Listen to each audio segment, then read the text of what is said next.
Concrètement, tu vas voir le banquier là un samedi matin, Ouais. tu lui dis quoi? Tu lui dis Ouais, c'est ça. Salut Alexandre, Salut Mounir. c'est très cool de ta part d'être venu de Lyon. Exact. Tu es donc CGP, conseiller en gestion de patrimoine. Tout à fait. J'ai pas mal tapé sur les CGP par le passé, mais je vous aime bien, évidemment, j'aime. Il y a beaucoup de très bons CGP, il y a des CGP qui sont un peu moins bons, mais en tout cas, toi aujourd'hui, tu as 25 ans, et la question que tu te poses, c'est comment repasser en cash flow positif. Exact. Tu as un patrimoine brut qui est déjà assez impressionnant pour ton âge. Immobilier, 89%, donc on est quasiment sur le million. Là, j'aimerais te garantir sans héritage, mais j'ai du mal. Bon, tu me le disais un peu avant. Exact. Là, il y a un héritage en gros derrière. Ouais, une petite partie, il y en a pour 144 000 euros. Tout le Ouais. reste, c'est la banque qui a prêté. Ok. D'ailleurs, on le voit sur le patrimoine net. T'as pas mal, enfin, t'as une grosse partie de passif en fait, d'emprunt Complètement. qui finance des opérations qu'on va aller regarder après. T'as pas mal d'actions et de fonds aussi. Un livret, donc un matelas de sécurité plutôt épais. Confortable, alors qui est confortable depuis peu, pour être honnête. Ok. Il y a un petit mois en arrière, il n'était pas aussi conséquent. Ok. Ok. Et tu nous dis, donc immeuble de 6 appartements plus local commercial, on va en parler. Ça, c'est à Paris. Non, ça c'est sur Vienne, secteur Sur viennois, Vienne. un petit peu au sud de Lyon. Ok. Donc ça, c'est au sud de Lyon. C'est Un ça. appartement à Lyon. Et Exact. la SC familiale, c'est là qu'il y a De l'immobilier parisien, ouais, tout à fait. un immeuble de rapport. Et donc, Tout à fait. ta note Finari, 74/100. On va regarder où est-ce que ça pêche. Du coup, ton profil, CGP, encore une fois, CGP, c'est conseiller en gestion de patrimoine. Tu gagnes 6 270 euros par mois. C'est un très beau salaire Ouais, alors pour ton âge. Mais j'imagine que c'est pas exactement un salaire. c'est pas que le salaire, exact. Ouais. Il y a du salaire, il y a des revenus fonciers, il y a des revenus de bénéfices industriels et commerciaux. Donc il y a un petit peu de tout, mais oui, j'ai des revenus qui sont assez conséquents. Mais c'est pareil, si les dépenses sont supérieures. Tu tapes dans le matelas de sécurité dont on parlait tout à l'heure. Exact. Donc, tu as un salaire de 2800 euros. Ça, c'est quoi? Tu es en CDI sur une structure Ouais, de exact. conseil en gestion de patrimoine. Tout à fait. Je suis salarié dans un cabinet indépendant. Donc on est une toute petite structure. Ouais. On est 3. Il y a une personne qui s'occupe de la partie conformité. Il y a le gérant de la structure. Et ensuite, il y a moi qui suis en front pour aller chercher la clientèle et faire toutes les opérations. Donc là-dessus, j'ai un salaire fixe de 35 000 euros annuels, Ouais. donc environ 2 000 euros par mois. Et tout le reste, c'est des primes, du variable. Donc, Les primes qui sont liées à... ouais, aux produits qui sont commercialisés, aux honoraires que je vais facturer sur cette structure-là, sur les clients, Ok. sur les frais de versement, parce que tous les CGP n'ont pas les mêmes convictions et les mêmes frais. Et donc, sur cette structure où je suis en salarié, le gérant prend des frais de souscription, prend des frais d'arbitrage, etc. Et donc là-dessus, moi, j'ai une rétrocommission dessus. Et ça, ils en disent quoi, les clients, aujourd'hui, quand tu leur... Enfin, c'est quoi déjà le client type que tu vas accompagner? Alors, le client type, c'est un client qui va avoir un patrimoine généralement supérieur à 1,3 million. Ok, donc très aisé, quoi. Ouais, très aisé. Alors, Tu mets l'appartement là-dedans? ouais, tu c'est mets ce que j'allais RP? dire, à Ok. nuancer, parce que les Français ont beaucoup d'immobilier. Donc, Ouais. sur cette partie-là, c'est des clients qui vont avoir un bon million, un bon million 3 en IMO, et le reste qui vont être en financier et qui sont un petit peu dans le même cas que moi, c'est-à-dire très mal répartis. 90% d'IMO, Surpondéré, 80%. évidemment. Exactement. Et donc, ces clients-là, ils vont avoir des problématiques de succession. C'est souvent le cas. Et Ok. c'est toujours même le cas. Ils ont beaucoup d'immobilier. C'est des générations qui ont acheté quand le prix était bas, qui ont bénéficié des taux de crédit plutôt avantageux. Qui sont dans la région de Lyon, du coup? Ouais, qui sont majoritairement sur la région de Lyon, quelques-uns sur Paris, mais le cœur de portefeuille du cabinet dans lequel je suis salarié est sur Lyon, ouais, tout à fait. Ok. Sur la région lyonnaise et sur la région de Grenoble. Et donc, toi, ils viennent te voir, ou c'est toi qui vas les démarcher pour principalement des sujets de succession. Ouais. Et ensuite, ça va être quoi les solutions que tu vas leur proposer? Alors, sur ce cabinet-là, dans lequel je suis en salarié, il y a pas mal de produits qui sont proposés par ce cabinet-là. Donc, on va retrouver tout ce qui va être contrat d'assurance vie, plan d'épargne retraite, contrat d'assurance vie luxembourgeois pour les plus riches, on va dire. À partir de combien? Les contrats d'assurance vie luxembourgeois, Ouais. 100 000. 100 000, ok. 100 000. Ça va. Ouais, c'est quand même Enfin, assez... c'est beaucoup, évidemment, mais c'est Oui, un oui. seuil assez bas pour, Tout à fait, pour un tout à fait. contrat. Oui, il y a des... En fait, c'est une volonté pareille du gérant. En banque, un contrat d'assurance vie luxembourgeois, pour y avoir travaillé avant, c'est 500 000, 250 000, 500 000 euros pour pouvoir y accéder. Après, voilà, tout dépend où est le contrat et chez quel assureur il est au Luxembourg. Mais dans l'absolu, voilà, c'est des seuils qui sont à 100 000 euros. Et on va retrouver après toute la partie GFV, donc groupement forestier, groupement viticole, donc le vin, les arbres. On va retrouver tout ce qui va être FIP, FCPI aussi. C'est de la défisque, ça? Ouais, c'est de la défisque. C'est de la défisque. Girardin industriel pour les dons dans les dom-toms avec les avantages de 110 à 120% de défisque. Tout ça, c'est des produits qui sont commercialisés et on ajuste en fonction du client et du produit. Et l'âge moyen du client? C'est des boomers. C'est des boomers. Ils ont entre, on va dire, 50 et 65 ans en moyenne. C'est l'âge à peu près auquel les gens commencent à se questionner sur ces sujets. Ouais, j'imagine. Du coup, tu as aussi des loyers sur des appartements non meublés. Tu vas nous expliquer pourquoi ils sont non meublés après, parce que c'est intéressant. Et tu as 1 150 € de BIC. Et donc là, c'est des appartements meublés. Ouais, tout à fait. Donc, on revient sur le début, parce qu'on a sauté pas mal de trucs. Tu es en concubinage, tu n'as pas d'enfant, ça on a parlé. Tu as aussi une activité en indépendant via une SASU, donc une société dont tu es l'actionnaire unique. Et donc, tu nous disais activité de club deal marchand de biens. Ouais. Ça consiste en quoi, du coup? Alors, là-dessus, pareil, en plus de DSI Wiz Consulting, qui est mon cabinet de GP, j'ai une autre structure qui s'appelle DSI Property. Et là-dessus, on fait de la levée de fonds obligataire. Donc, on émet des obliges qu'on propose à nos clients sur le cabinet. Les clients ont un taux de rémunération annuel entre 6 et 8% par an.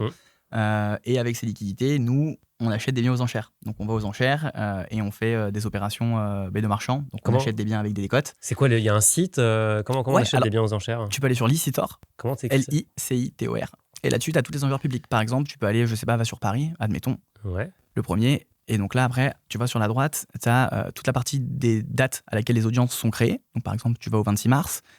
Et le 26 mars, tu vois, tout en haut, tu as Paris 16e, Paris 11e, Paris 20e, Paris 19e. Exactement. Et là, tu as plusieurs pages. Et donc là-dessus, tu vas pouvoir voir les mises à prix des biens et ce qui est vendu. Donc là, par exemple, Paris 20e, tu as la nue propriété d'une maison de 92 mètres carrés. Donc là, c'est une enchère uniquement d'une nue propriété. Tu peux acheter des box, tu peux acheter des immeubles de rapport, tu peux acheter des locaux commerciaux, tu peux acheter des caves, tu peux acheter des grandes surfaces, des petites surfaces. Donc là, c'est des gens qui sont en difficulté financière. Comment ça se retrouve là? Alors, généralement, c'est des gens qui vont être en difficulté financière. C'est des gens qui vont se faire saisir. Donc, quand est-ce que tu arrives à te faire saisir? Tu peux te faire saisir dans plusieurs cas. Le premier cas, ça va être la banque.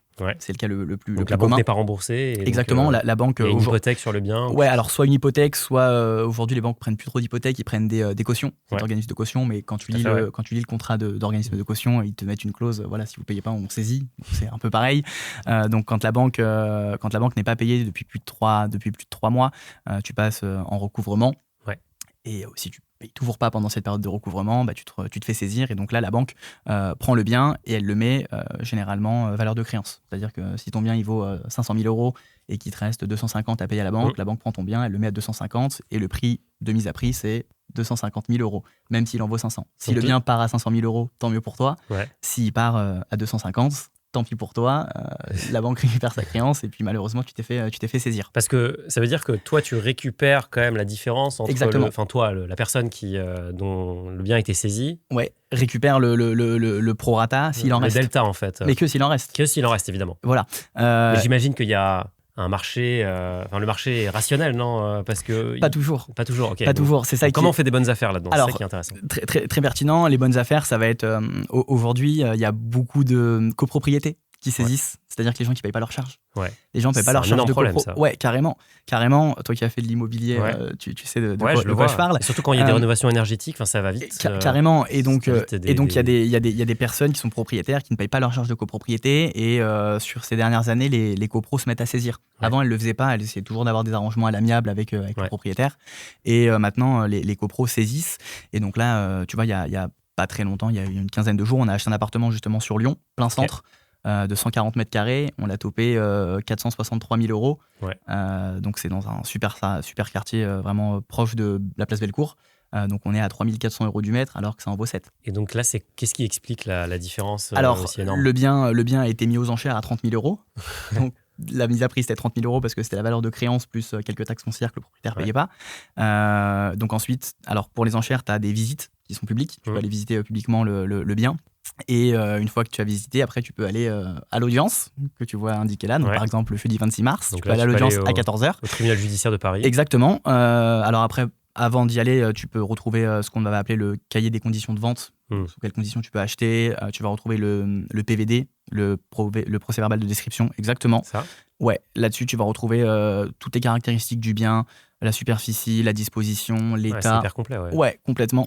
Mais Très bonne maison d'ailleurs. Là. Voilà. Franchement, tentante. Il faut savoir que quand tu achètes aux enchères, tu achètes en l'état. Et tu n'as aucune garantie. C'est pas comme quand tu signes un compromis. T'as aucun recours. Ouais, rien. tu peux pas dire oui, je savais pas que la plomberie ou que la Ouais. toiture était morte. C'est tant pis pour toi. Ouais, c'est ça, tu es considéré comme pro. Et donc une fois que tu as trouvé le bien, que tu as trouvé ta pépite et que tu sais à peu près à quel prix tu vas l'acheter, tu vas au tribunal. Alors là, tu peux pas enchérir toi-même. C'est un monopole d'avocat. Ok. Tu es obligé de te faire représenter par un avocat. Donc tu payes un avocat. Tu es obligé, ouais. Tu es Ok. obligé de payer un avocat. Évidemment, il te facture 1 heure de déplacement et Ouais, 1 bien heure de sûr, ouais. représentation. Donc déjà, ça restreint un petit peu les personnes Ouais. parce que généralement, aux visites, il y a beaucoup de monde. Oui, donc là, t'évacues les touristes en fait. Ouais, c'est ça, carrément. Et puis quand tu arrives au tribunal, tu te retrouves à 4-5. Ok. Et Tu c'est toujours vois. les mêmes qui. Ouais, souvent. C'est souvent les mêmes personnes que tu vois à l'intérieur. Et surtout, il faut le cash. Parce qu'une fois que t'es topé adjudicataire, donc c'est-à-dire que une fois que les enchères sont faites, donc là, dans notre cas, on était à 30 000 euros de mise à prix, les enchères sont montées. Alors après, tu peux t'organiser avec ton avocat pour pouvoir faire des pas différents. Tu vois, tu veux monter de 10 000, de 1 Bien 000 sûr, euros, 200 000 euros, etc. etc. Moi, j'avais topé un prix max à 500 000 et au final, j'ai été adjudicataire à 463. Donc on était Donc, 5 à t'étais la hyper base. content. Ouais, donc j'étais carrément content. Et donc, une fois que tu as acquis le bien, tu as 2 mois pour payer. Ok. Enfin, alors, une fois que tu es adjudicataire, tu as 10 jours de délai de surenchère. C'est-à-dire que pendant ces 10 jours-là, n'importe qui peut surenchérir sur toi, même si on n'est pas dans l'audience. Par contre, la condition, c'est que tu dois surenchérir d'au moins 10%. C'est-à-dire que moi, dans mon cas, 463 000. 40 000. Ouais, c'est ça. T'es obligé donc, ça fait vite une grosse louche. Ouais. Et derrière, tu as effectivement 2 mois pour payer le prix, plus les émoluments, plus les frais de représentation. Et donc, tu vois, moi, j'ai topé 463 et in fine, il a coûté 485. Et donc là, tu penses que la bonne affaire, finalement, elle s'est faite parce que il y a un filtre avec le fait de payer un avocat, il faut connaître un peu le mécanisme, etc. Carrément. Et après, il y a ton prix de marché. Si tu achètes plus cher que le prix du marché, tu fais une mauvaise affaire. Moi, j'ai acheté dans une rue qui s'appelle la rue Sala. C'est une rue perpendiculaire qui rejoint la place Carnot à la place Bellecour au centre. Donc, c'est vraiment presqu'île, le côté un peu bobo, très huppé, tu vois. Et en prix moyen au mètre carré, sur un truc qui n'est pas du tout rénové, qui est dans son jus, t'es à 6 000 du mètre, à peu près. Et moi, j'ai acheté 3 400. Et là, il n'y a pas une histoire de tu récupères des créances, tu récupères des. Non, absolument pas. Des dettes, des machins. Non, du tout, parce que justement, en fait, quand tu achètes le bien aux enchères, ta liquidité, donc là, les 463 000 euros sont séquestrés sur le compte de la CARPA, donc des avocats, et ensuite, la CARPA paye justement toutes les créances qui sont dues, et le résiduel part pour le créancier, le débiteur, donc la personne qui devait de l'argent. S'il n'y a pas d'autre. Exactement, s'il en reste, en l'occurrence, pour cette personne-là, il s'avère qu'il y a des créances à la Société Générale, donc malheureusement, il ne restera rien. Ok, donc toi, tu récupères après un bien qui est, j'allais dire tout neuf, en tout cas qui est clean en termes de. Ouais, en termes de frais, c'est ça. Après, il y a l'état du bien. Là, en l'occurrence, c'est un bien qui fait 140 mètres carrés, qui n'a pas été super bien entretenu, donc il y a pas mal de travaux de réno. Là, aujourd'hui, on ne les fera pas. Nous, on revend en l'état parce que le prix nous permet de revendre en l'état et de peut-être vendre à un marchand qui, lui, fera les travaux et qui regagnera encore sur l'OP, tu vois. Donc, Ok, intéressant. Je pense qu'on ne l'avait jamais vu en analyse de patrimoine, mais en tout cas, voilà, Licitor. Et ça, c'est quelque chose que tu recommandes à quelqu'un qui débute dans l'IMO ? Non, absolument pas. Commencez pas du tout par ça. C'est un coup à se faire des cheveux blancs. Parce que, en plus, quand tu vas aux enchères, tu payes déjà l'avocat, même si t'es pas adjudicataire, tu le payes. Donc, déjà, c'est un coup. Si t'as pas un peu de cash à ça cramer. Coûte combien en gros Ça dépend de ton avocat, ça dépend de comment tu travailles avec lui, mais en honoraire, ça dépend de si t'es sur Paris ou sur Lyon. Moi, sur Lyon, l'avocat, pour les frais de représentation, il prend 1 200 euros. TTC. Donc 1 200 euros, si t'as rien acheté, t'as juste perdu 1 200 euros. Et complètement. Ouais. Complètement. Et en plus, t'as pas envie de mal acheter. Donc, ouais, carrément. Et en plus, des fois, il arrive qu'il y a des enchères qui s'en tiennent. Tu vois, par exemple, là, le 26 mars. Ça se trouve, le 26 mars au matin, tu vas avoir un report. C'est-à-dire que l'avocat du créancier va dire non, je reporte l'échéance parce qu'on va te donner du délai supplémentaire parce que la personne va payer au dernier moment. Donc, du coup, tu as déplacé ton avocat pour rien. Donc, il faut que tu le payes alors que tu n'as même pas eu d'audience, tu vois. Ouais. Mais c'est vrai que sur le papier, les deals ont l'air incroyables, quoi, parce que c'est hyper bas. C'est fou. Regarde, là, 75 mètres carrés, 225 000 euros. Ouais, là, on est à Paris. Bon, évidemment, ça ne terminera pas à ce prix-là, mais. Non. Alors après, si je peux donner des conseils là-dessus, pour filtrer, éviter toutes les petites surfaces, tout ce qui va de 15 mètres carrés à 60 mètres carrés, c'est là où les gens vont, parce que c'est dans leur budget. Bien sûr, ouais. Et après, quand tu commences à aller sur des surfaces 150, 200 mètres carrés, là, il y a beaucoup moins de monde. Okay. C'est un peu comme dans l'IMO, tu verras un peu plus loin, mais il y a un seuil psychologique auquel il y a beaucoup moins de monde. Tu vois, moi, j'ai fait des OP pas très chers, à 80 000, 100 000 euros, il y avait beaucoup de monde sur les opérations. Et quand j'ai acheté cet immeuble, on était sur 420 000 de coûts d'acquisition, il y avait beaucoup moins de monde. Bien sûr, ouais. Plus personne dessus. Il y a une barrière. Ouais, c'est ça. Et je pense que le gap s'inverse à partir d'un autre seuil. Tu Ouais, vois, ouais. je pense. Je sais T'as pas. une autre clientèle. Ouais, mais je sais pas à quel seuil il a. Tu vois, est-ce qu'il a 1 million, 2 millions, 3 millions? Ça dépend Mais ce que t'achètes comme bien, mais Ouais. disons qu'après, tu t'es face à des acheteurs qui ont des budgets un C'est peu ça. illimités. Quoi. Donc, C'est ça. ça Donc, peut la être tendance difficile. inverse. La tendance inverse. Objectif 15 000 euros par mois à 30 ans, donc dans 5 ans. Ouais. C'est costaud, 15 000 euros par mois. Faut doubler encore. Faut plus que doubler. Accroître mes revenus pour atteindre environ 15 000 euros par mois. Revenir en cash flow positif par rapport à tes biens. Reconstituer une épargne de précaution qui a quand même qui s'est reconstituée, mais j'imagine que tu veux continuer à acheter, donc ça, Oui. c'est ce que aussi peut-être que ça que tu utilises comme poche de financement pour Ouais, les ouais. apports, etc. Bah, comme je te disais, c'est surtout que il y a peut-être 2-3 mois, elle n'était pas aussi Ouais. importante. C'est parce que justement, j'ai cédé des parts sur ma structure où on fait des ventes aux enchères, Ok. ce qui m'a permis de récupérer un peu de liquidité Ok. en perso. Mais sinon, il n'y avait pas autant, ouais. Et tu veux réduire progressivement le poids des emprunts. On va regarder combien tu as de mensualité. Ta stratégie, tu nous as pas partagé ton cash flow que je vais ouvrir tout de suite.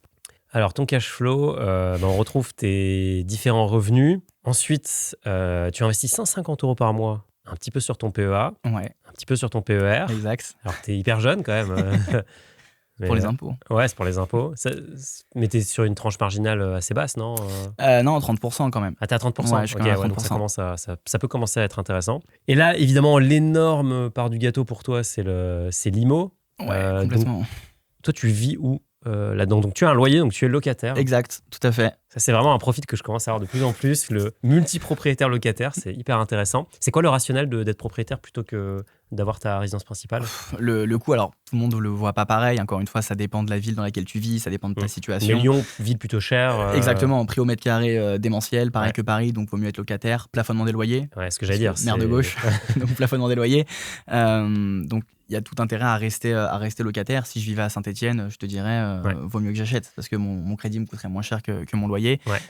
J'ai pas de taxe foncière, j'ai pas de charge de copropriété, j'ai un problème avec ma chaudière, j'appelle mon propriétaire, c'est Ouais, lui qui change, c'est lui qui paye. C'est un luxe. Donc voilà, et aujourd'hui je suis en concubinage, je sais pas si demain je vais me marier, je sais pas si je vais avoir des enfants, si demain je vais déménager peut-être à Paris, donc garder une Tu veux certaine rester souplesse. flexible. Ouais, complètement. Donc plutôt locataire. Plutôt locataire et donc full immobilier pour le coup. Là, tu as mis. Et je vois qu'il y a beaucoup de types de prêts. Attends, on va aller voir ça parce que. Est-ce que tu nous l'as mis ici Non, tu ne l'as pas mis là.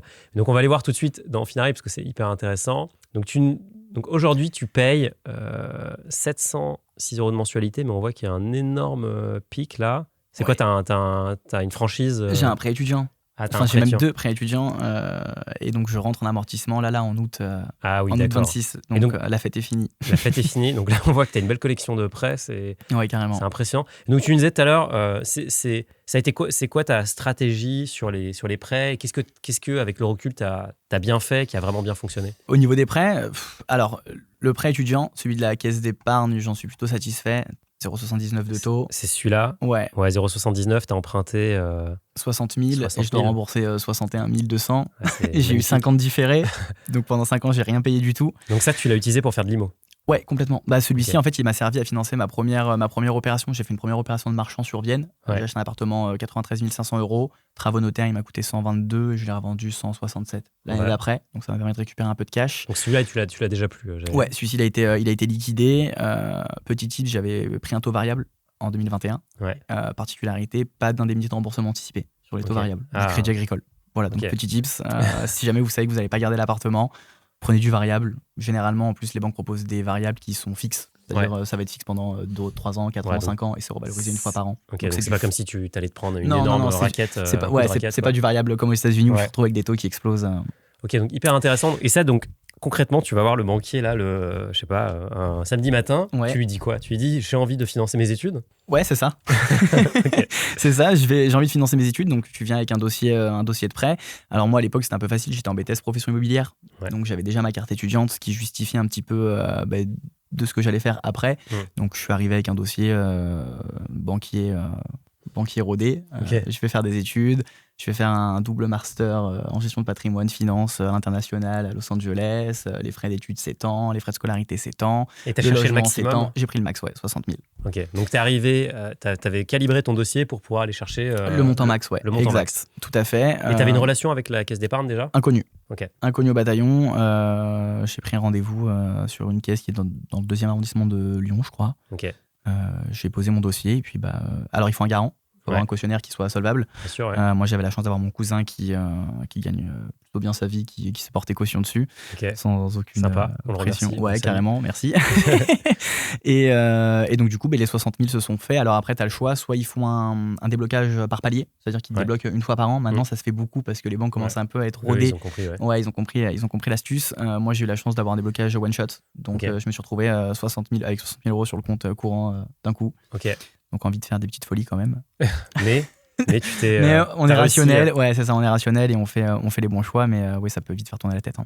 Et ça, cette martingale, tu l'as faite plusieurs fois Ouais, donc celle-là, je l'ai faite une première fois. Donc, sur les 60 000, j'ai mis l'apport qui a servi à financer ma première opération sur Vienne. Ouais.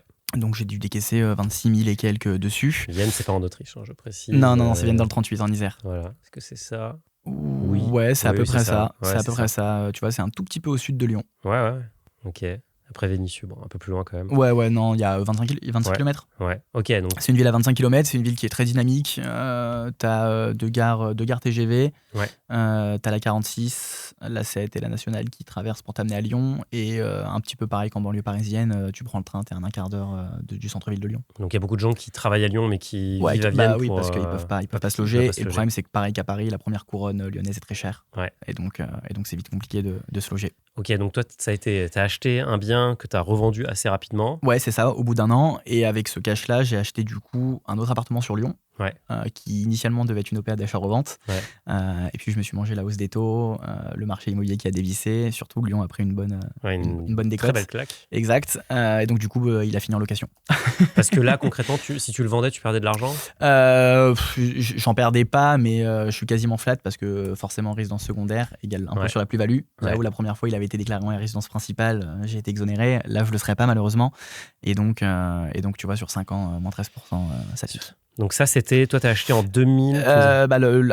Vienne, j'ai acheté en 2021, j'ai revendu en 22. Ouais. Et Lyon, j'ai acheté en 23. Ok, donc t'étais vraiment... Ouais, vraiment. Quand ça a commencé Ouais. à partir là. Exact. Et là, aujourd'hui, pour toi, quand tu regardes le marché, tu te dis qu'on est arrivé à un espèce de... De bottom. Un bottom, c'est-à-dire on va pas aller plus bas, ou au contraire, tu sens que ça peut encore dévisser. Je pense qu'on dévissera pas parce que les taux aujourd'hui sont un peu... Alors, il y a eu quelques petites remontées légères, mais on est à peu près sur les mêmes taux. Tu vois, moi, j'ai emprunté à 3,95. Là, aujourd'hui, tu empruntes sur 25 ans, tu vas te retrouver à 3,50, par là, dans ces eaux-là. Que j'ai regardé le baromètre des taux, 25 ans. 3,08, taux excellent. Ouais, bon, ça, c'est vraiment les taux qui sont très durs à obtenir en réalité. C'est plutôt ça qu'il faut regarder. Voilà, tu vois, donc en moyenne, tu es à 3,50 sur du 25 ans. Moi, j'emprunte à 3,95. Et c'était en 2023. En 2026, tu vois, donc il n'y a pas eu trop de... Ouais, il n'y a pas eu trop de mouvement, non. Pas trop de mouvement. Donc cet appartement-là, pour l'instant, il est en location. Donc une partie de ma plus-value de ma première OP est partie là-dedans. Et le reste est parti un peu en club deal, un peu en PEA, un peu en assurance vie. J'en ai mis un peu de partout. Ok. Voilà. Et après, j'ai acheté cet immeuble sur Vienne en 2024. Octobre 2024. Et donc ça, il est là. Immeuble Non, ça c'est les parts de la SCI. Ouais. C'est tous les appartements. Ah oui, je les ai mis en détail. C'est ceux qui commencent juste en dessous. Okay. Tout cela, ouais. Ok, donc là, par exemple, t'as fait des travaux pour... Alors, j'ai acheté en gros, en fait. Comme j'ai acheté l'immeuble. Alors, oui, j'ai fait des travaux. Initialement, c'était un immeuble où il y avait 6 lots. T'avais un local commercial au rez-de-chaussée. Au premier étage, t'avais... Que t'as encore Ouais, j'ai tout gardé pour l'instant. Donc, t'avais un local commercial au rez-de-chaussée qui était loué. Premier étage, t'avais un T2, un studio qui était loué aussi. Deuxième étage, grande surface, 66 mètres carrés, qui a fait l'objet d'une division. Donc j'ai recoupé pour faire exactement le même schéma qu'à l'étage du dessous. Un T2, un studio, loué en meublé cette fois-ci. Et au troisième étage, j'ai... Ah oui, parce que les locations nues, c'est parce que les gens étaient déjà dedans. Exactement. Donc le local commercial est en location nue de fait. Ouais, évidemment. Au premier étage, studio, T2, ils sont en location nue aussi. Donc au deuxième étage, par contre, là où j'ai fait la division, j'ai du coup meublé. T2, sous quel régime studio, tu fais ça? LMNP. LMNP, ok. LMNP. Et au troisième étage, j'ai un studio qui est loué en location nue, avec le locataire déjà en place. Et là, je suis en train de faire les travaux sur le troisième étage pour meublé. Exactement. Et tu as encore de la place sur ton LMNP en termes de... Ouais, bien sûr. Bien sûr, parce qu'en plus, comme j'ai eu un an de travaux, j'ai commencé à encaisser mes loyers là sur septembre 2025 en fait. Parce que j'ai eu une bonne année de travaux. Et à terme, j'envisage quand même de garder certains apparts en location nue. Je sais, c'est un peu contre-intuitif. Ouais, non, pas tant que ça. Hein. Mais j'aime bien avoir de la diversité dans mes locations. Ça permet de dynamiser, mais d'avoir quand même une certaine stabilité. Et après, pour les raisons fiscales, évidemment, pas mettre tous ces dans le même panier. Ouais. Si j'ai trop de revenus fonciers, c'est pas bon. Si j'ai Ouais. trop de BIC, c'est pas bon non plus. Et l'avantage, c'est que si demain, je vais effacer un peu de mes salaires, je peux faire du déficit. Et donc, forcément, quand tu as un immeuble, c'est pas pareil que quand tu as un appartement. Bien sûr. Tu fais des travaux dans les parties communes. Techniquement, tu peux les défalquer sur tes fonciers, tu vois. Ouais. Donc, Parce que toi, du coup, ce que tu nous dis, en gros, c'est que le profit des locataires en meublé et en nu, c'est pas les mêmes, en fait. non, absolument pas. Absolument pas. Sur du meublé, là aujourd'hui, sur les meublés que j'ai, c'est de l'étudiant. Ouais. C'est de l'étudiant, Donc c'est des personnes qui font ça tourne c'est régulièrement. ça, au bout de 1-2 ans d'études, 3 ans max, ils partent. Ouais. Et j'en ai d'autres qui arrivent. Sur les locations nues, tu vois, par exemple, sur le premier étage, porte de droite, sur le T2, c'est des petits vieux, ils doivent avoir 72 ans. Ok. Ils sont là depuis, je pense que j'étais même pas né. Ouais. C'était déjà là, tu vois. Ok. Eux, ils ont pas prévu de bouger. Ils sont... Non, je pense que malheureusement, ils sortiront avec les pieds devant, comme on dit. Ok. Mais pour toi, du coup, toi, t'es content d'avoir des locataires comme ça ou quelque part tu te dis je peux pas revaloriser les loyers autant que je peux. Alors là, pour le coup, je suis un peu comme toi, je revalorise pas le loyer. Ouais. Je parce revalorise que- pas le loyer, je revalorise quand ils partent. Ouais. Voilà, Mais quand ils parce que partent, c'est bien travaux. d'avoir aussi des gens qui payent. Carrément. qui- Bah, tu vois, sur Lyon, techniquement, je devrais revaloriser le loyer parce qu'en plus, il est plafonné. Ouais. Je le fais pas, je laisse comme ça, ils payent tous les mois. Ouais. Ils me parlent pas, je leur parle pas et ça va très bien, tu vois. Donc, non, je revaloriserai quand ils partiront et tu vois, ils partent, travaux et je remets en location un peu plus cher, mais non, je revalorise pas les loyers. Donc, ça me gêne pas dans l'absolu. Et là, aujourd'hui, tu serais encore en capacité d'aller chercher d'autres crédits? Bah là, je pense que ça va être compliqué. Là, ça va être compliqué et comme je te dis, aujourd'hui, j'ai un problème de flux. Je suis à cash flow négatif tous les mois. Et donc, je pense que c'est pas la bonne opération d'aller chercher des nouveaux prêts. Je pense qu'il faut que justement je fasse une consolidation de mon matelas de sécurité, que je commence à rembourser un peu mes créances petit à petit. D'autant que là, en août, j'ai 1080 € en plus tous les mois qui sont issus de mon prêt de la caisse, qui commence à rentrer en amortissement. Donc, peut-être pas le bon plan d'aller chercher Ouais, il faut peut-être commencer déjà à se désendetter. Ouais, exactement. Avant de répondre à tes questions, je voulais regarder ce qu'il y avait sur sur la partie actions et fonds. Donc, tu as une assurance vie chez Intential que tu distribues dans ton cabinet, c'est ça? Ouais. Complètement. Bon, tu me disais que je ne serais pas content en regardant. Ouais, parce que... Bon, voilà. On va pas en parler. Mais tu disais qu'en gros, pour toi, c'était intéressant puisque... Une partie des frais, en fait, vu que je suis distributeur... Te reviennent. Exactement, ils reviennent sur ma structure, en fait. Donc, ça me permet de faire du CA sur ma structure et finalement de réduire un peu mes frais perso sur le contrat. Là-dessus, j'ai essayé quand même d'être plutôt bien diversifié. Je pense qu'il me semble que j'ai une bonne note de diversification. Je suis pas trop mal. Ouais, alors... Peut-être pas. Non, ça va. Hein. Et puis surtout, je regarde les fonds. T'as choisi ou c'est de la gestion Non, ils sont choisis. C'est moi qui choisis les fonds. C'est toi qui choisis. Ouais, c'est moi qui choisis les fonds. Là, tu vois, j'ai peut-être arbitré un peu trop tôt sur des NCA mid-cap et sur HMG Globetrotter. Alors, HMG Globetrotter, c'est un fonds... d'ailleurs, tu as sorti une vidéo hier sur les marchés émergents. Exactement, complètement. Hop. Donc, je l'ai mis là, il n'y a pas longtemps, peut-être une quinzaine de jours. J'ai basculé, j'ai vendu un petit peu de mes positions US et j'ai basculé sur la mid-cap européenne et sur du marché émergent. Et donc HMG Globetrotter. Et comment tu as choisi pourquoi ce géant plutôt qu'un autre? Plutôt qu'un autre, plutôt qu'un ETF, plutôt que... Alors... Parce que là, ça c'est un ETF typiquement. Ouais, complètement. Pourquoi ce gérant? Pour la performance, parce que je connais un petit peu comment dire, l'asset qui gère un petit peu le fonds et parce que la perf annualisée sur 10 ans est pas non plus déconnante. Alors effectivement, ça me coûterait peut-être moins cher sur d'ETF. Par contre, je perdrais les rétrocessions sur mon CAB.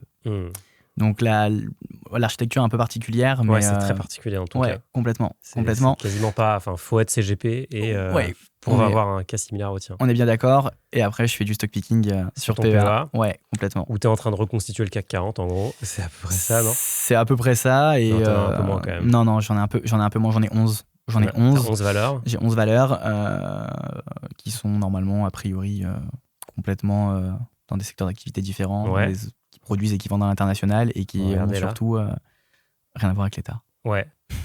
C'est un point qui est souvent soulevé. Et c'est vrai qu'on dit c'est le CAC 40, mais la plupart du CA du CAC 40 est évidemment réalisé en dehors de la France, en dehors de l'Europe. Complètement. Et tu vois, je prends quand même des belles tollées. Je prends quand même des belles tollées. Et il y en a une que tu verras pas, que j'ai soldée, qui était Stellantis. Je suis rentré sur Stellantis, je suis monté à plus 51% de perf, j'ai pas vendu et j'ai cash out à moins 50. Ok. Et donc, c'était... Ouais, voilà, tu vois, je les ai vendus, elles étaient à 8 euros, je crois. Et je suis rentré juste avant le pic. J'ai dû rentrer aux alentours des 12-13 euros par là. Ouais, ok. Donc, tu avais potentiellement fait un très beau coup. Et carrément, ensuite, j'ai pas vendu et j'ai vendu à 8 euros. Résilience totale. J'ai vendu mes positions à 8 euros unité, donc avec une moins-value. Et tu vois, je prends quand même des belles tollées. Pernod Ricard, moins 53%. Ouais, il y a Total qui marche bien en ce moment. Avec, Ouais, Total, c'est incroyable. Ouais. C'est incroyable. Bah, avec, c'est Avec depuis, l'Iran. ouais, complètement. Total s'envole. Je crois même qu'on est un ATH. Hein. C'est possible, ouais, tu vois, complètement. on est complètement un ATH. Donc c'est assez fou. Et une question d'ailleurs qu'on pose souvent dans les vidéos, c'est bien d'acheter, etc. Mais c'est quoi le bon moment pour vendre? C'est vrai que, dites-moi dans les commentaires si ça vous intéresse qu'on fasse une vidéo sur ce sujet qui peut être quand même important. Toi, c'était quoi du coup l'élément déclencheur qui te fait dire, bon là, Stellantis, j'y crois plus, je vends? Alors, c'est le marché. Le marché automobile est très cyclique. Et puis, je pense que comme tout le monde, on voit les BYD arriver sur le secteur. Donc, le marché japonais BYD, et chinois est un peu en train impressionnant. de fracasser le marché européen. Et je pense même que, d'ailleurs, comme le disait notre cher Xavier hier, s'il n'y a pas les taxes, le marché automobile européen fond notamment le marché allemand. Et donc, je suis sorti de Stellantis parce que je voyais bien que augmenter le dividende, ça allait pas résoudre le problème. De fond. Ouais, complètement. Et c'est un peu la question que je me pose, tu vois, sur Pernod Ricard. Parce que Pernod Ricard, aujourd'hui, alors, ils se font beaucoup corriger par le marché aussi, je pense. Mais dans l'absolu, tu vois, ça reste quand même une boîte qui a des bons fondamentaux. Mais aujourd'hui, ce qui m'attire dessus, c'est plutôt le dividende, tu vois. Ouais, Parce que depuis la TH, tu vois, ils ont pris on est presque sur les pics de 2013, tu vois. Et j'ai pas suivi, c'est quoi? C'est le fait que les gens boivent beaucoup moins d'alcool Alors, il y a eu les taxes, il y a eu les frais de douane, Ouais, il y a eu le marché des spiritueux qui est en déclin, le marché asiatique le cognac, consomme qui moins aussi. a Ouais. été détruit. Non, mais complètement. Donc, ils prennent une sacrée tollée, alors que structurellement, c'est pas une boîte qui est... Je pense que c'est une boîte qui reste quand même très très costaud et très Carrément. rentable. Mais Tu vois, j'ai le même problème avec Capgemini. Si tu regardes, je pense que Capgemini, pareil, tu vois, je prends une belle tollée aussi. Où est-ce qu'ils sont? Capgemini, le problème, c'est évidemment 27%, tu vois. L'IA. avec l'IA, ouais. C'est ça. Qu'est-ce qui justifie un Capgemini et le conseil en général? C'est ça. C'est une activité qui est très challengée, évidemment. Bon, voilà, sur un an, c'est vrai que c'est des valeurs qui sont en grande difficulté. D'ailleurs, Tata, qui fait en gros la même chose. Bon, bah voilà, Accenture, pareil, énorme cabinet de conseil. Qui sont, ouais. C'est terrible. Et à côté, tu as... même Microsoft est en difficulté. Non, mais on est d'accord. Donc voilà, donc l'idée en fait, alors pour le coup, j'ai pas mal de dividendes sur le PEA, tu vois, je dois avoir 3,45, ce qui est pas non plus déconnant. Ouais, c'est beaucoup. Je crois que la moyenne du CAC, alors la moyenne du S&P de mémoire, c'est 1,5. Ouais, forcément, parce qu'ils réinvestissent. Parce qu'il y a beaucoup de valeurs grosses, tech. La moyenne du CAC, ça doit être quand même moins que 3,45. Donc là, t'es quand même, toutes les valeurs ici, à mon avis, payent du dividende. Ouais, elles payent toutes. Pour les plus élevés, on est aux alentours des 7. Pour Pernod Ricard, si tu achètes à aujourd'hui. Et pour les moins bonnes, on va être sur du LVMH qui va payer un 20, un 30 de dividende. Donc c'est assez... J'ai essayé de lisser un peu tout ça. Donc je me conforte avec mon dividende dans ma moins-value. Mais la moins-value latente est quand même là, tu vois. Donc... Et donc là, pour l'instant, c'est quoi ta stratégie? Tu vas continuer à contribuer sur le PEA? Ouais, plafond 150 000 euros. Ouais, t'as de la place. Donc il y a de la place. Donc je verse. Dès que j'ai un peu de cash, je verse. J'achète les lignes un peu en moins-value. J'achète celles qui sont aussi en plus-value parce que j'ai bien conscience que, tu vois, enfin, je pense qu'à terme, mon PEA va avoir de la croissance, mais que ça va être drivé par peut-être 4-5 boîtes sur toutes les lignes que j'aurai et que le reste, ce sera plutôt du dividende qui sera versé. Donc, affaire à suivre. Affaire à suivre. Et ensuite, il y a un PER. Ouais, qui est en gestion pilotée d'ailleurs. Ok. Et donc là, tu es sur des frais. Pareil. Je pense qu'il n'y a pas les frais de gestion pilotée. Non, il n'y a pas les frais de gestion pilotée. Les frais des supports. Et par contre, après, pareil, même principe, j'ai une partie qui m'est rétrocédée sur ma structure. Donc on est encore sur un schéma plutôt avantageux. C'est ça, pareil pour le PER. Alors, PER-PERO, en fait, j'ai dû séparer les lignes. Je ne peux pas mettre les deux mêmes lignes. Parce que tu sais, maintenant, dans le PER, tu peux mettre tes PERO, tes PERCO. Tu peux mettre plein d'enveloppes à l'intérieur. Ouais. Et en fait, ça sépare les enveloppes. Je ne peux pas regrouper dans la même. Okay. Donc, j'ai 2 enveloppes distinctes. Tu as 2 enveloppes distinctes. Mais c'est sur le même contrat, ouais. Ok. Et ensuite, tu as Crédit Agricole, un compte. C'est quoi, c'est un compte titre? Non, c'est le compte espèce de mon PEA, je pense. Ok, ouais, c'est possible. Ouais, c'est ça. Ouais, ça doit être ça. C'est la liquidité de mon PEA. Et pour finir sur les livrets, là, tu nous disais que tu avais un peu pu recharger. On voit qu'il y a eu Un petit pic. Il y a eu un petit pic et là, c'est vraiment reparti très fort. Ouais, c'est ça. Et du coup, tes questions, Alexandre. Vendre l'actif lyonnais ou restructurer les crédits. L'actif lyonnais, rappelle-nous, c'est... C'est un appartement qui est là. C'est le premier appartement. Ouais, c'est celui-ci. Quel serait le rationnel de le vendre? Ça, c'est l'appartement que tu as acheté en pensant pouvoir Le revendre. le revendre. Finalement, tu es un peu tanké et Ouais. tu le loues. C'est ça. Parce que du coup, alors pareil, en fait, il faut savoir que quand j'ai acheté cet appartement, pour pas avoir à payer mon crédit, alors erreur que je referai plus, vaut mieux avoir un différé partiel et payer tes intérêts plutôt que d'avoir un différé total. Quand tu as un différé total, tes intérêts se capitalisent. Bien Donc sûr, ça augmente le montant de ta créance bancaire. Oui. Donc moi, j'avais emprunté 200 et quelques mille euros. Alors, je suis pas tout seul dessus, j'en ai que 50%, mais on avait emprunté 200 000 euros, on avait demandé un différé total, et donc du coup, on s'est retrouvé à devoir rembourser 212 000 euros. Donc, tu vois, ça nous a plombé la renta. Donc, du coup, on n'a pas eu d'autre choix que de le mettre en location. Et là, tu vois, ça fait 1 an qu'il est loué. Je viens à peine de passer sous le seuil du montant que j'avais emprunté. Okay. Donc, je suis mitigé sur stopper. D'un côté, je me dis que j'ai envie de la garder parce que c'est Lyon, que c'est patrimonial, tu vois. Exactement. Mais d'un autre côté, je me dis, tu vois, rentabilité à 4,08. Est-ce que j'ai intérêt à le vendre et pour récupérer un peu de cash, ou est-ce que vous me conservez et attendre encore un peu que le marché il se décoince un peu sur Lyon? Tu l'as mis en vente? Ouais, je l'ai mis en vente. Alors pareil, on a eu l'occasion de le mettre en vente en fin d'année 2024. On a acheté en 2023, donc on a mis en vente fin d'année 2024. On l'a laissé 1 mois et demi, aucune touche. Ok, aucune touche. Non, j'ai eu 2 visites, aucune touche. Okay. Et évidemment, là, il fallait que je paye mon loyer plus le crédit, parce que le différé était fini. Donc j'ai dit, il va falloir éponger un peu les créances, ça fait beaucoup, donc j'ai mis un locataire dedans. Ouais. Ok, et là, moi j'ai envie de dire, pourquoi pas tenter de remettre en vente et de voir... Le problème, c'est que j'ai mon locataire dedans. Ouais, et il est pas là tu sais, mais ça fait moins de 3 ans qu'il est là. Ouais. Donc je peux pas non plus le sortir. Ouais, tu vois, donc ça veut dire que je suis obligé de vendre avec le locataire dedans. Ouais, ce qui dégrade, ce qui encore va mécaniquement dégrader le prix. C'est ça. Ah, il y a des gens après qui aiment bien acheter avec des locataires dedans parce qu'en fait, c'est rassurant de se dire que quelqu'un te paye jour 1, quoi. C'est vrai. Enfin, c'est à tenter. Mais j'ai l'impression que cet actif il fait plutôt partie de ton passé que de ton futur, donc tu as envie de tourner la page, quoi. Ouais, c'est une OP mitigée. Ouais, c'est une OP mitigée, mais c'est aussi une OP sur laquelle tu apprends. Finalement, elle est pas. Carrément. Comme quand on fait pas que des bonnes OP. Non, mais évidemment, et c'est bien de le montrer ici. Donc, restructurer les crédits, qu'est-ce que tu pourrais faire concrètement ici? Alors, un truc que les banques aiment pas faire, j'ai eu l'avantage d'avoir tout en propre. Ouais. J'ai tout en nom propre. Il y a une raison particulière, c'est qu'à terme, j'ai envie d'y basculer en SCI. Tu vois, créer une structure avec mon CAB et faire racheter un petit peu tout ça en SCI pour pouvoir cash out. Bien sûr, parce que j'ai des bonnes plus-values latentes, notamment sur l'immeuble de Vienne. Donc quand je dis restructurer, est-ce que j'ai pas intérêt justement à faire racheter tout ça pour récupérer du cash, solder la créance? Ça, carrément. Et essayer de repartir, quitte à brider un petit peu le cash. Ou alors est-ce que, tu vois, prêt étudiant, là j'ai un différé de 5 ans qui arrive à échéance. J'ai encore 25 ans, on peut faire jusqu'à 28, 27 je crois. Est-ce que j'ai pas intérêt à peut-être en refaire un, rembourser celui-ci et repartir avec un différé de 5 ans? Tu vois, je sais pas ce qui serait le plus opportun. J'ai envie de dire, les deux ont l'air intéressants. Moi, j'ai plutôt l'impression que le schéma SCI m'a l'air plus... Cohérent. Ouais, plus cohérent et...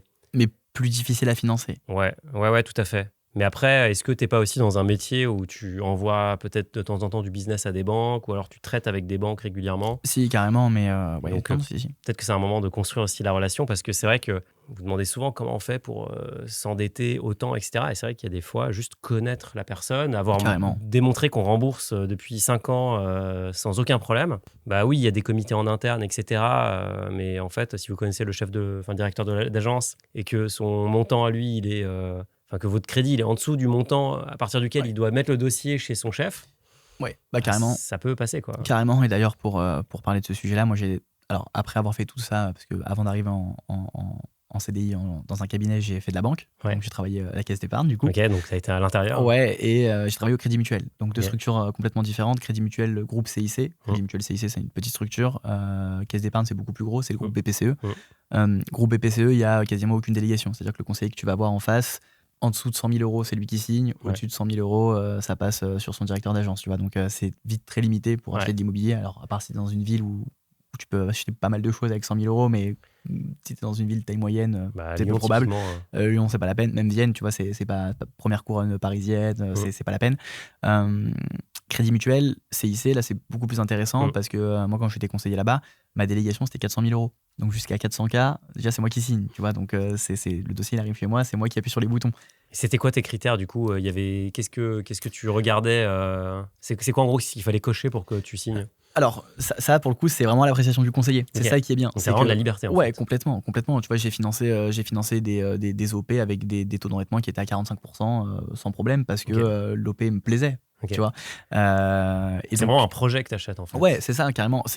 Ça, tu peux le faire aujourd'hui au Crédit Mutuel, CIC, tu pourras pas le faire dans les autres banques. Parce que les autres banques vont pas avoir de délégation interne. Le conseiller à qui tu vas parler va passer son dossier à son directeur, à son N+1, N+2, des fois ça monte même en N+5. Ouais, ça peut aller assez Là, l'avantage, c'est que dans le groupe Crédit Mutuel CIC, le conseiller à qui tu parles, il a déjà 400 000 de délègues et son directeur d'agence dans l'agence, lui, il a le double. Donc ça veut dire que déjà en agence, jusqu'à 800 000 euros, tu peux emprunter. Peu importe un petit peu ta situation, tant que ton projet il est rentable, tant que tu rentres un peu dans les... Alors évidemment, il faut respecter les critères classiques. Sûr, ouais. Si tu es à 65% de taux d'effort, que tu as un cash flow négatif comme moi et que tu te retrouves avec, je sais pas, des créances qui sont impayées, oui, ça marchera pas, mais si tu montes pas de blanche et que tu connais un petit peu le conseiller, que tu joues un petit peu le jeu, donc tu souscris un peu tous les produits qui vont bien et que tu fais un peu copain-copain avec la direction, tu sais que jusqu'à 800K, tu peux à peu près emprunter dans ces banques-là. Donc, c'est un bon point, là où tu peux pas le faire dans d'autres banques. En plus, tu n'as pas encore de crédit au Crédit Mutuel. Non, pas encore. C'est peut-être le moment d'aller voir, retoquer à la porte de tes collègues.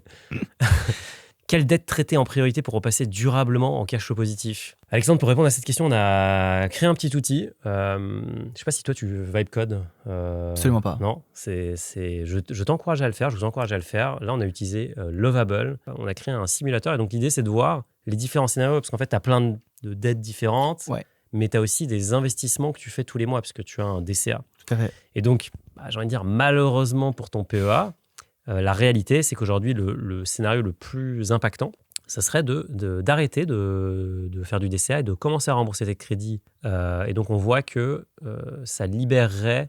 tu libères 150 euros de capacité d'épargne, enfin de capacité de remboursement par mois, et tu commences à rembourser les petits crédits, et donc tu passes d'un cash flow qui est de moins 155 à plus 427. Il y a d'autres scénarios, typiquement, est-ce que réduire les crédits étudiants, c'est intéressant? Ouais, ça l'est, mais ça l'est un peu moins. Et ensuite, qu'est-ce qui n'est pas du tout intéressant?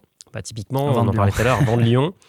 En fait, ça baisse ton cash flow parce qu'évidemment, tu as moins de loyers qui rentrent. Après, tu récupères du cash, donc bon... Voilà, on pourrait se dire le coût d'opportunité, bien sûr. Il faudrait aussi le prendre en compte. Mais bon, tu vois l'idée. Mais d'ailleurs, c'est vraiment un exercice que je vous encourage à faire si vous voulez créer des petits outils. On est d'ailleurs en train de bosser sur ce qu'on appelle une API Finari. Donc, vous allez bientôt pouvoir utiliser vos données Finari sur d'autres plateformes. Et typiquement, vous pourrez créer votre site à vous pour visualiser vos datas.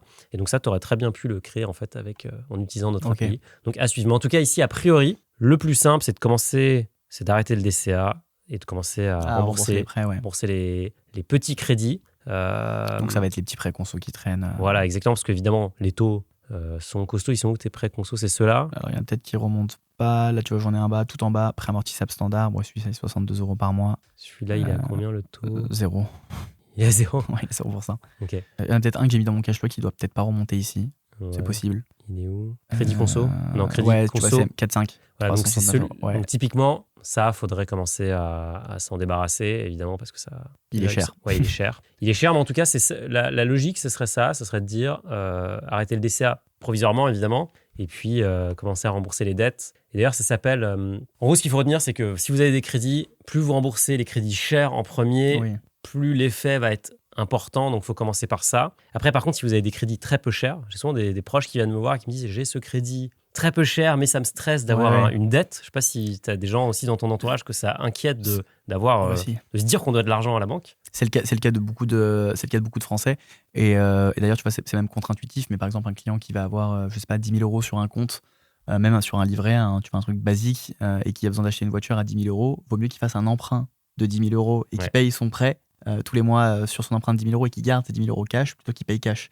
Parce que, in fine, tes intérêts d'emprunt ils sont dégressifs dans le temps, donc tu payes de moins en moins d'emprunt, alors que tes 10 000 euros que tu as laissés sur ton livret A, eux, ils sont progressifs, effet boule de neige, donc intérêt sur intérêt sur intérêt. Et in fine, à durée équivalente, sur 5 ans par exemple, les intérêts de ton livret A ont payé les intérêts de ton prêt conso pour ta caisse.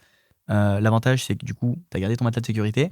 Si jamais il t'arrive quelque chose, tu as une assurance qui te couvre. Donc, ce que tu laisses si jamais tu viens à décéder, c'est une voiture plus 10 000 euros. Alors que si tu le fais pas, c'est un peu contre-intuitif. Mais ouais, les Français aiment pas la dette. Hein. J'aime pas trop la dette, c'est très paradoxal, très paradoxal. Mais en tout cas, voilà, ça c'est une idée qui peut être intéressante. Quelle trésorerie cible viser sur ta SASU, j'imagine? C'est sur ta SASU que tu poses la question? La trésor? Ouais, sur le matelas de sécurité perso et sur la SASU aussi, ouais, dans les deux cas. Là, tu vois, aujourd'hui, j'ai pas de holding de tête. Ouais. Quand est-ce que c'est le bon moment? C'est la vaste question, tu vois. Ça pourrait être intéressant. Est-ce que je le fais maintenant? Est-ce que je le fais pas maintenant? Est-ce qu'il faut que je fasse peut-être plus de CA sur mes structures? Est-ce qu'il faut que j'ai plus de dividendes à remonter? Ce que j'allais dire, ça dépend des dividendes, en fait, principalement. Mais là, j'ai quand même l'impression que tu es dans un schéma où tu veux investir, tu vas continuer à faire de l'immobilier. Ouais, complètement. Ouais, voilà. Complètement. Ta structure de gestion de patrimoine est rentable? Oui. Parce que tu as très peu de frais fixes, en fait, j'imagine. Tu n'en as pas, quoi. J'ai toute la partie réglementaire, donc assurance, ORIAS, CNCGP, enfin tous les frais fixes basiques. Professionnelle. Ouais, voilà, c'est ça, j'ai tous les frais fixes, mais à part ça, j'ai rien d'autre. Enfin, le comptable. Et surtout, tu as un effet boule de neige aussi, puisque toi, tu vas collecter de l'encours. C'est ça. Cet encours, tu vas prendre des rétros dessus, parce que c'est haute. C'est ma moyen de me rémunérer. Donc, voilà. Et tu disais aussi que tu prenais des honoraires, mais j'imagine que le but, c'est d'avoir un encours qui génère une espèce de rente. De récurrence, en fait. Bien sûr. Je pense que le cabinet pour lequel tu travailles en CDI, c'est comme ça qu'il fonctionne majoritairement. Lui, voilà, il doit avoir un encours qui doit être quand même assez conséquent. Et donc, ça fait des revenus qui sont extrêmement stables et surtout qui ne font que augmenter. Tout à fait. Et donc là, potentiellement, des dividendes à générer. Tu remontes ça dans la holding de tête et ensuite, avec une ou plusieurs SCI d'ailleurs, tu peux... me racheter mes biens en perso. Voilà. Mais ça, c'est une technique assez classique en réalité. Bien sûr. Le rachat en perso, c'est hyper intéressant. Je veux dire, la trésorerie cible, en fait, elle va beaucoup dépendre de combien tu dois décaisser pour rembourser les matelas. D'ailleurs, on n'a pas regardé combien tu dépensais par mois. Bon. Ouais, alors... Pourquoi tu rigoles? Parce que j'ai mis 600 € qui sont les frais basiques. Il n'y a pas les sorties dedans. Voilà. Je vis un peu sur les sorties. Après, ça passe un peu sur la boîte. J'admets, je peux passer pas mal de sorties sur la boîte. Tu vois, les restos, les frais de déplacement. Là, je suis venu sur Paris, c'est la boîte qui a payé. Mais ouais, vie commune, 600 €. C'est light. Ouais. Je pense qu'on est plus à 1000, 1002 en réalité. Mais il y a la boîte.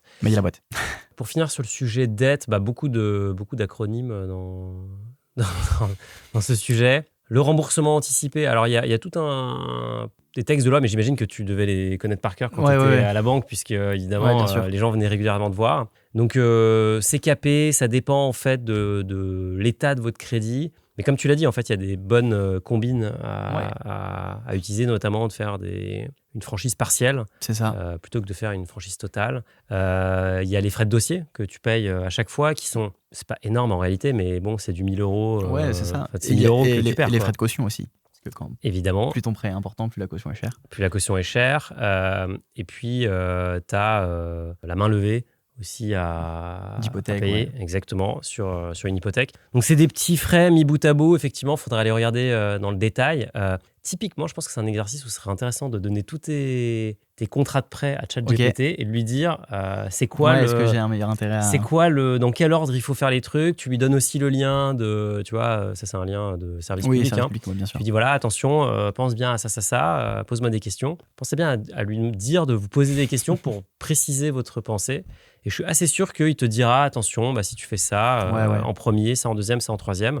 Il te sort une espèce de structuration intelligente, mais c'est sûr que là, il y a un schéma un peu sioux à faire pour éviter de payer des frais pour rien, quoi. Dernière question, une alternative type holding, apport cession, OBO, a-t-elle du sens ici? Alors là, c'était du coup un peu ce qu'on disait juste avant. Ouais, c'était plus sur les structures que j'ai actuellement. Tu vois, demain, je fais une holding. Est-ce que je crée la holding, je rachète les parts? Est-ce que je les apporte et 150 € BTR? Est-ce que je fais un OBO IMO avec une SCI tout de suite, ou est-ce que je le fais après avoir structuré avec la holding? Tu vois, c'est un peu l'ordre dans lequel on fait les choses. Il y a plusieurs schémas. 150 € BTR, ça a quand même été beaucoup durci récemment. En gros, tu as une obligation de réemployer 60% du fruit de la cession et c'est très limité en termes de scope. Exact. Et donc, d'ailleurs, l'immobilier alors je ne sais plus si c'est sorti ou ça va sortir du scope, en tout cas, certains produits immobiliers. Donc, ça a été vachement durci. Il y a aussi des investissements dans des boîtes non cotées qui sont éligibles. Tout ça pour dire que votre cash ne va pas revenir très vite. Oui, bien sûr. Par contre, la réalité, c'est que tu peux faire ton 150 € BTR. Alors, est-ce que tu peux encore faire sur du marchand de biens? À vérifier. Mais à l'époque, tu pouvais structurer ton propre produit de 150 € BTR. Et donc, toi, j'ai envie de dire, j'ai pas intérêt à le faire. Ouais, est-ce que tu n'as pas intérêt à le faire? Mais à vérifier avec la loi de finances, les dernières lois de finances, il y a eu pas mal de changements parce que voilà, c'est clairement une niche. Comme on dit, dans toutes les niches, il y a un chien. Ouais. Et l'État Tape dessus. Ouais, tape dessus. Et c'est vrai que ça a été vachement surveillé. Et en fait, on se dit, ah, mais ça va, j'ai 2 ans pour réinvestir. Ouais, 2 ans pour réinvestir, c'est très court en réalité. Oui, non, ça va Parce vite. qu'il faut choisir un bon produit, tu passes Carrément. à côté. Mais voilà, à bien réfléchir. En réalité, le plus important, je sais pas, je pense qu'il faut vraiment voir un ingénieur patrimonial sur un sujet comme ça parce que je sais pas si tu en as un dans ton entourage ou même un notaire, tu vois, ou un avocat fiscaliste pour mapper les cas parce que les enjeux sont assez énormes et les différences de coûts peuvent être monstrueuses, quoi. Mais je pense que les options que tu as citées sont toutes pertinentes. Alexandre, on finit sur ton objectif. Je rappelle que tu voulais 15 000 € par mois. Ouais. Pas de salaire, hein, de revenus. Exact. Donc, il y avait ton salaire. En réalité, ton salaire va probablement... je ne sais pas si tu vas continuer à travailler pour la structure. Peut-être pas. Mais on va dire que, je sais pas, il y a une revalorisation de salaire de 3%. Ça te semble réaliste? Ouais, c'est généreux. Ouais, c'est généreux. Pourquoi pas? C'est généreux. Bon, on va mettre 2% du coup. Les BIC, pareil, hein, à définir de combien ils grossissent. Mais on va dire 10%. Pourquoi pas? Et ensuite, il y a les loyers qui tombent. Et donc là, tu peux soit revaloriser les loyers, mais ça, tu nous as dit que... Je le faisais pas, ouais. Tu le faisais pas. Je le fais quand le locataire bouge. Voilà, donc on va dire que il bouge de temps en temps quand même. Et après, la réalité, et donc c'est là qu'on voit qu'aujourd'hui, ton objectif est non atteint, il manque pas mal. Ouais. En réalité, ce qui va faire la diff, c'est d'aller chercher des loyers. Donc de 600 € de loyer supplémentaire, ouais. 600 € de loyer supplémentaire par an. Pendant 10 ans. Par mois, non? C'est par an? Ouais, donc un appart par an, en fait. Donc voilà, exactement. Pendant 10 ans. Il en faut encore 10. Il en faut un paquet. Ou alors d'avoir des très belles augmentations de salaire, ouais. De salaire, sachant que là, on n'est pas encore au... On est à... Toi, tu voulais le faire dans 5 ans. Ouais, on en sera est loin, plutôt quoi. dans 9, quoi. Ouais, ce sera dans 9. Bon, tout ça pour dire que les 15 000, ils sont costauds, je pense. Ok. Mais si on se dit, ton salaire est revalorisé de 1% par an, et 2%, on va dire. Les BIC, 10%. Revalorisation de loyer, on va dire qu'il n'y en a pas. Et que les nouveaux ajouts de loyer... je sais pas, c'est quoi le loyer moyen sur tes apparts aujourd'hui? Ça dépend. Sur les meublés, ça se loue très bien. Sur les meublés, je dois avoir 35 mètres carrés pour 630 € par mois. Un 2 mètres carrés, un 520. Là, on est sur du net. Donc, faudrait avoir du cash flow positif, quoi. Ouais, c'est ça. Donc, va falloir pousser les emprunts. Donc, va falloir peut-être retourner voir la banque. La banque, tes anciens collègues du Crédit Mutuel pour aller obtenir quelque chose. Mais en tout cas, tu as quand même je veux dire, là, c'est des loyers qui sont quand même... Enfin, des revenus qui sont quand même très costauds. En année 5, sur un schéma où, je sais pas, on dit que il n'y a pas une croissance énorme, tu es à 8 000 €. Ouais, ça me semble vraiment... Je pense que tu peux faire beaucoup plus. Ouais. Moi, je pense que tu peux passer les 10 000 €. Mais voilà, la variable d'ajustement... Ou peut-être que la réalité, c'est que... Enfin, la meilleure solution, c'est de ne plus toucher de salaire pour te mettre à plein temps sur ton cabinet. Et augmenter du coup les activités pro. Exactement, les activités pro. Et donc là, parce que j'imagine que là, le potentiel est... C'est le but. Est énorme. In fine, à la fin, le but, c'est de sortir de ce cabinet-là et d'être sur ma propre structure. Donc ça, c'est carrément une option. D'ailleurs, voilà, on le voit à 12 000 € à 3 ans. Mais intuitivement, je dirais, probablement que... Enfin, tu l'as dit, le salaire, tu vas pas être augmenté de 10% par an. C'est irréaliste. C'est très rare, hein, les personnes qui ont des salaires à 4, 5, 6 000 € par mois, c'est pas la majorité des gens. Hein. Non, c'est pas la majorité des gens, parce qu'en plus, le coût du travail est très élevé. Carrément. 6 000 € dans ta poche, ça coûte 15. Ça coûte une fortune à ton employeur. Sachant que sur les 6 000 €, toi, il va pas te rester non plus tant que ça à la fin, parce qu'il y a beaucoup d'impôts, tu payes, tu cotises à plein de choses. Donc, en réalité... il faudrait plutôt miser sur l'activité pro et sur le développement IMO, en fait. On dit souvent 1 € dans ta poche, en fait, c'est 1,40 € dans ta holding parce que tu as beaucoup moins de charges. Donc, mieux vaut probablement miser sur ça. Et en fait, la réalité, c'est que le potentiel est illimité. Ouais, bien sûr. Et d'ailleurs, plus tu auras de bénéfices sur cette structure, plus tu pourras soit te racheter bien sûr. tes biens et donc aussi réinvestir par ailleurs, d'ailleurs. Ou alors, via un régime Murphy, remonter les dividendes et les réinjecter dans une SCI. Pour continuer de développer l'IMO. Exactement. Parce que aussi, il ne faut pas oublier qu'il y a un truc qui est super important, c'est quand vous vendez, quand vous rentrez dans un schéma où vous allez voir une banque et vous avez à la fois votre entreprise et des projets perso, c'est plus du tout le même levier parce que vous amenez du business hyper intéressant. Vous dites, voilà, moi je mets mes comptes bancaires, je prends une carte, je prends des assurances, je prends des machins. Par contre, vous faites du crédit à ma boîte. et vous me faites du crédit IMO en parallèle. Perso, ouais. Donc ça peut être très très puissant. Donc plutôt sous 10 ans, quoi. Plus que sous Ouais, 5. voilà. Je pense qu'il ne faut pas être Trop pressé. Faut pas être trop pressé. Mais à mon avis, ce que tu fais, il faut continuer à le faire et probablement qu'il faut se mettre à son compte in fine.